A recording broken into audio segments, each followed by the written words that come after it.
Hey everyone, it's John here. Have you ever wondered why in the traditional Latin Mass is the Kyrie Eleison repeated 3 times, the Christe Eleison repeated 3 more times, and then the Kyrie Eleison repeated 3 times again? Well, that's what I'm going to address in today's video.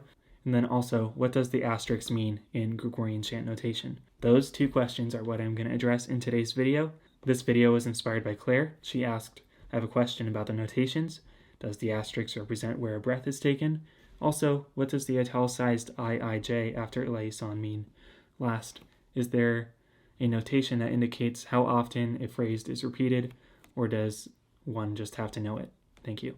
Well, Claire, I'm going to address that today in today's video, and then for everyone else watching, I hope that this is helpful. First, let's address the IIJ. Basically, that means you're going to repeat the phrase 3 times.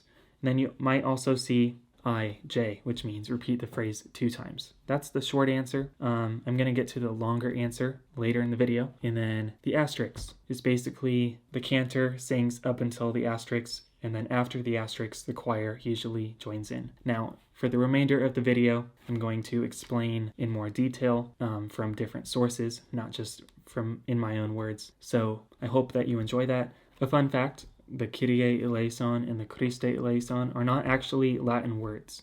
They're Greek. In the traditional Latin Mass, the Kyrie is a Trinitarian prayer. Kyrie Eleison times 3 is addressed to God the Father.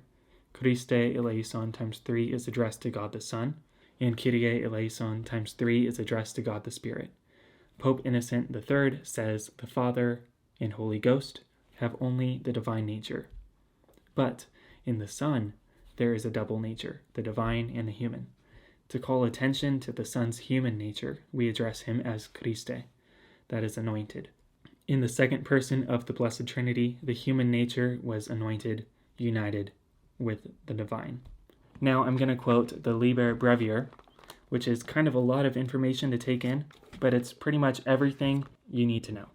So, this is what it says. When the antiphon is over, meaning the introit, the choir sings the Kyrie Eleison 3 times, the Christe Eleison 3 times, and again the Kyrie Eleison 3 times, alternately with the cantors or with the other half of the choir, but the last Kyrie Eleison divided into 2 or 3 parts, marked by a single or double asterisk. If there be only 2 parts, and hence only a single asterisk, the first part is sung by the cantors or the first half of the choir, the second part by the full choir. If there are 3 parts, the first being marked by a simple asterisk, and the second by the double one. Then, the first part is sung by the same side as in the former case, but the second part, which repeats the melody of the first part, is sung by the other half of the choir, and the third part is by both sides together. Sometimes there are even 5 parts. Then, the manner of dividing the alternations in the chanting is marked by a single or double dividing sign, being several times inserted. What has been said sufficiently explains the execution. So that's a lot of information. That's everything you would need to know about the asterisks and the IIJ. So I hope that helped. Thank you everyone for watching, and I'll see you all in the next video.